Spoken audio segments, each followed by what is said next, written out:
Assalamu alaikum class. Today we are going to start chapter number 3, books in pharmacy. इस chapter का नाम books in pharmacy है, pharmacopoeia है and फार्मुलेरीज है। ये एक ही बात है। फार्माकोपिया बुक का नाम है और फार्मुलेरीज भी बुक्स का नाम है। बुक्स इन फार्मेसी, फार्मेसी में डिफरेंट बुक्स होती हैं। जैसे मेडिसिन को तैयार करने के लिए उनके ऊपर इनका फार्मूला लिखा होता है, उसके रिलेटेड सब्सटेंसेस लिखे होते हैं, इनको कैसे तैयार करना है और ये बुक किसने पब्लिश की थी और किसके अंडर ये मतलब इन पे काम हो रहा है। तो इन सब में बुक्स में सब डिटेल लिखी होती है। सबसे पहले डेफिनेशन करते हैं, the books containing the standard. ये बुक्स कंटेनिंग मुश्तमिल होती हैं किस पर? स्टैंडर्ड फॉर ड्रग्स, ड्रग्स के मियार के लिए, ड्रग्स के मियार पर, एंड अदर रिलेटेड सब्सटेंस, और कुछ अदर रिलेटेड सब्सटेंस पर मुश्तमिल होती है। इनमें रिलेटेड सब्सटेंस लिखे होते हैं और ड्रग्स के मियार लिखे होते हैं। आर नाउन एज फार्माकोपिया, जिसे हम फार्माकोपिया कहते हैं, एंड फॉर्मुलेरीज भी कह सकते हैं। दे कंटेन, ये मुश्तमिल होते हैं लिस्ट ऑफ ड्रग्स, ड्रग्स की लिस्ट पर, and related substance regarding their sources, ये कहाँ से हासिल की जाएंगी, इनका टेस्ट किससे किया जाएगा, इनका फार्मूला क्या है फॉर प्रिपरेशन के लिए, एक्शन क्या होगा, इनका यूजेस कैसे करते हैं, किस में करते हैं, डोजेज, इसकी डोजेज फॉर्म कैसे तैयार की जाएगी, सिरप होगा, टैबलेट होगी, ये इस स्टोरेज कंडीशन, इनको किस टेम्परेचर पर स्टोर किया जाएगा, ये सारे इस बुक के ऊपर क्या होते हैं, दर्ज होते हैं, लिखे होते हैं। लिटरली लफ्जी तौर पर it means that it is a list of medicinal substance. ये कौन सी लिस्ट होती है? मेडिसियल सब्सटेंस की लिस्ट होती है। क्रूड ड्रग्स होती हैं, crude drugs and formula for making preparation for them, और इनका फार्मूला वगैरह लिखा होता है तैयार करने के लिए। There are fundamentally two types of book in pharmacy. Pharmacy में दो टाइप्स की बुक होती हैं। एक ऑफिशियल बुक्स होती हैं, ऑफिशियल बुक्स यानी official books and non official books. Official books जैसे होते हैं ना हमारी टेक्स्ट बुक वगैरह, वैसी होती है। नॉन ऑफिशियल जैसे हम कोई हेल्पिंग बुक ले लेते हैं। तो उसके बाद है ऑफिशियल बुक्स की डिटेल दी गई है। Of these are the books that are written compile, जो मरतब की जाती, लिखी जाती हैं, एंड पब्लिश, जो शाया की जाती है, under the strict supervision of government agency.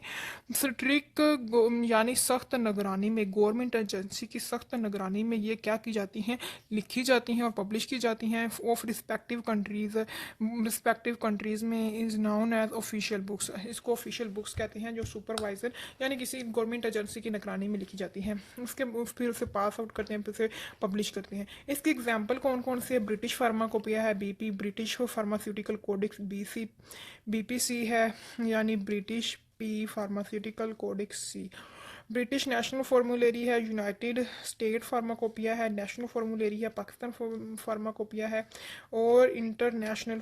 आगे ऑफिशियल बुक्स की डिटेल दी गई है। ऑफिशियल सबसे पहली ऑफिशियल बुक्स है British pharmacopoeia, BP British pharmacopoeia. British pharmacopoeia is the most abundantly used pharmacopoeia in the world today. आज ब्रिटिश फार्माकोपिया दुनिया में बहुत ज़्यादा इस्तेमाल होने वाली बुक है। इट इज़ मोस्टली यूज, ये बहुत ज़्यादा यूज़ की जाती है बिकॉज, क्योंकि of they are up to date monograph. Monograph वो होता है क्यों इस जिसमें सारे सोर्सेज फार्मूलाज वगैरह लिखी होती हैं। Up to date monograph regarding the drug के रिलेटेड। The fundamental responsibility of British pharmacopoeia, जो फंडामेंटल जो बुनियादी इसकी रिस्पॉन्सिबिलिटी है ब्रिटिश फार्माकोपिया की, वो किस अदारे के ऊपर होती है? जनरल मेडिकल काउंसिल के ऊपर होती है। उसके अंडर ये ब्रिटिश फार्माकोपिया के ऊपर काम हो रहा होता है। Which was given to it 1858, जो रिस्पॉन्सिबिलिटीज थी ब्रिटिश फार्माकोपिया की, वो 1858 को किसको दे दी गई थी? जनरल मेडिकल काउंसिल को दे दी गई थी।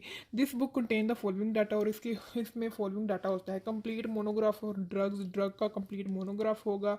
क्वालिटी कंट्रोल होगा and quality assurance of pharmaceutical production section of pharmaceutical industries. Quality control test of dosage form का क्वालिटी कंट्रोल टेस्ट के रिलेटेड उसके ऊपर नॉलेज लिखा होगा। Identification and analytical test of drugs, उनकी पहचान करना, एनालाइज, उनका तजर्बे वगैरह के रिलेटेड जो टेस्ट होती है उस पर वो नॉलेज लिखा होता है। और उसके बाद है British National Formulary, British National and Formulary. It is the national फार्मूलेरी of medicine that are being used in kingdom United Kingdom. United Kingdom name of nation है, नेशन का नेम है। और ये जो ब्रिटिश नेशनल फार्मूलेरी है ये यूनाइटेड किंगडम में पाई जाती है। इट इज़ रिटन कंपाइल, ये लिखी और मरतब की जाती हैं अंडर पब्लिश की जाती, शाया की जाती है अंडर द सुपरवाइजन ऑफ किसके? General Medical Council. ये भी जनरल मेडिकल काउंसिल के अंडर ही इसके ऊपर काम हो रहा होता है। एंड रॉयल फार्मास्यूटिकल सोसाइटी और Royal Pharmaceutical Society of the Great Britain. This book is largely being as a text book. ये book as a text book use हो रही होती है कहाँ, for the registration examination in UA and UK. UK वगैरह में examination हल करते वक्त ये as a text book use हो रही होती है। This book contain following information, और इस बुक के ऊपर फॉलोइंग इन्फॉर्मेशन है मदद है। डिटेल और नॉलेज होता है regarding the clinical and pharmacological aspects of drugs medicine. Clinical जो होगा तशखीस की जाएगी और उसके बाद मेडिसिन दी जाएगी, क्लिनिकल नॉलेज होता है, एंड फार्माकोलॉजिकल कोलॉजिकल जो उसके ऊपर सोर्सेज ड्रग्स वगैरह का इफेक्ट होगा, एस्पेक्ट्स ऑफ ड्रग मेडिसिन। दूसरा क्या है, detail note on prescription policy, जो हमें स्लिप दी जाती है मेडिसिन जिसके ऊपर लिखी होती है उसकी डिटेल लिखी होगी, उसकी पॉलिसी लिखी होगी। Knowledge regarding the refilling and prescription handling, वही प्रिस्क्रिप्शन के रिलेटेड, मतलब ये ज़्यादातर प्रिस्क्रिप्शन के रिलेटेड नॉलेज होता है इसके पास। इस बुक के ऊपर लिखा होता है रीफिलिंग एंड प्रिस्क्रिप्शन हैंडलिंग। उसके बाद है British pharmacopoeia कोडिक्स। In 1903, first time the Royal Pharmaceutical Society of Great British realized किया the importance of another pharmacopoeia which is specially made for medical practitioners के लिए बनाई गई थी and dispensing pharmacist के लिए बनाई गई थी। जो रॉयल फार्मास्यूटिकल सोसाइटी है उसने एक और बुक की ज़रूरत महसूस की जिसे हम ब्रिटिश फार्माकोपिया कोडिक्स कहेंगे। और ब्रिटिश फार्माकोपिया कोडिक्स मेनली किन के लिए बनाई गई थी, जो प्रैक्टिशनर्स होते हैं, जो प्रैक्टिस कर रहे होते हैं, डिस्पेंसिंग फार्मासिस्ट और फार्मासिस्ट लोगों के लिए बनाई गई थी। This book contain the knowledge and article on the following issues और pharmaceutical societies. In following issues होते हैं इनका ये दर्जा ज़ैल जो नीचे दिया गया ना नॉलेज, ये इस पर मुश्तमिल होती है। रिगार्डिंग द डिस्पेंसिंग मैथड के रिगार्डिंग होती है of medicine specific to their nature, उनकी नेचर के रिलेटेड। द तकनीक्स ऑफ डिस्पेंसिंग तकसीम करने की तकनीक्स, जैसे यूनिट डोजेज यूनिट फॉर्म में देनी है या मल्टी डोज फॉर्म में मेडिसिन तकसीम करनी है। उसके बाद है through knowledge regarding the pharmacological aspects of drugs, वही जो उनके ड्रग्स के उसके ऊपर फार्माकोलॉजिकल असरात होंगे उनके रिलेटेड नॉलेज होगा। International pharmacopoeia international pharmacopoeia is the official book होती है that has been written publish and compiled by, ये किसके अंडर रिटन और पब्लिश की जा रही होती है, वर्ल्ड हेल्थ ऑर्गेनाइजेशन के अंडर ये इंटरनेशनल फार्माकोपिया लिखी जा रही होती है। World Health Organization is the sub office होता है United Nation and that concern with the health education, जिसका कंसर्न हेल्थ एजुकेशन के साथ होता है एंड अदर हेल्थ प्रॉब्लम्स के से होता है। Mainly international pharmacopoeia contain following information, pharmaceutical technological techniques for the development of drugs, बहुत ज़्यादा जो टेक्निक्स होती हैं किन के लिए, डेवलप नई दवाइयात बनाने के लिए, ये इस पर नॉलेज होता है इस बुक के पास। ड्रग फार्मूलेशन, ड्रग का फार्मूला वगैरह तैयार करना एंड मैन्युफैक्चरिंग प्रोसेस और उसे तैयार करने की process. Controlling the quality of medicine, और मेडिसिन की क्वालिटी को कंट्रोल करता है ये बुक। उसके बाद United State Pharmacopoeia this is an official book of pharmacy, ये फार्मेसी की ऑफिशियल बुक्स है क्योंकि हम सारी ऑफिशियल बुक्स पढ़ रहे हैं ना, तो ये this is an official book of pharmacy. It is one of the leading and important pharmacopoeia of the world. उसके बाद दिया गया है United State Pharmacopoeia this is an official books of pharmacy, it is one of the leading and important pharmacopoeia है of the world, दुनिया की।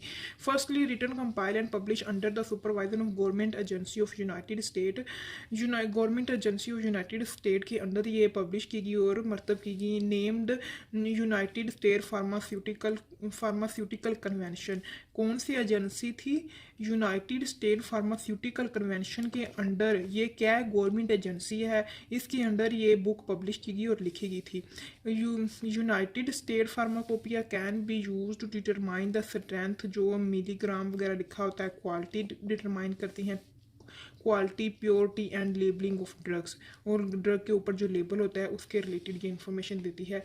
United State National Formulary, in 1888 the first National फार्मूलेरी of United State were publish की गई under the supervision of American Pharmaceutical Association. ये किसके under publish की गई थी, अमेरिकन फार्मास्यूटिकल एसोसिएशन के अंडर।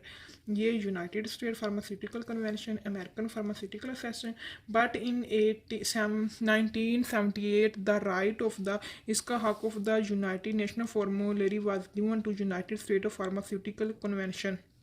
जो इस लेकिन 1974 में जो इसका हक था ये किसको दे दिया गया था, United State of pharmaceutical convention. पहले अमेरिकन फार्मास्यूटिकल कन्वेंशन एसोसिएशन इसका मामला देखती थी, उसके बाद ये हक किसको दे दिया गया, यूनाइटेड स्टेट फार्मास्यूटिकल कन्वेंशन को दे दिया गया। सो फ्रॉम 1980 से the United National Pharmacopoeia is published with United State Pharmacopoeia. Non official books Remington Pharmaceutical जो लोकली पब्लिश हो रही होती है, Remington Pharmaceutical Sciences, this book contain a detail knowledge regarding all the aspects of pharmacy. ये as a second source use हो रही होती है ना, तो इस पे एस्पेक्ट्स ऑफ ऑल फार्मेसी के तमाम पहलू के रिलेटेड नॉलेज होगा। It is available in 2 volume, ये 2 वॉल्यूम्स में अवेलेबल है। जैसे जिल्दें होती हैं ना, 2 जिल्द होती हैं, तो ये 2 वॉल्यूम्स में अवेलेबल है। Applied and clinical pharmacy, this book contain a knowledge regarding drug and their action on humans. ये रिगार्डिंग नॉलेज होगा इसके पास किसका, एक्शन ऑन ह्यूमन, जो मेडिसिन दे रही है उसके ऊपर जो ह्यूमंस के एक्शन हो रहे होते हैं उसके रिलेटेड इसके पास नॉलेज होगा। Tutorial pharmacy, this book contain a knowledge regarding the physical pharmacy के रिलेटेड होती है ये।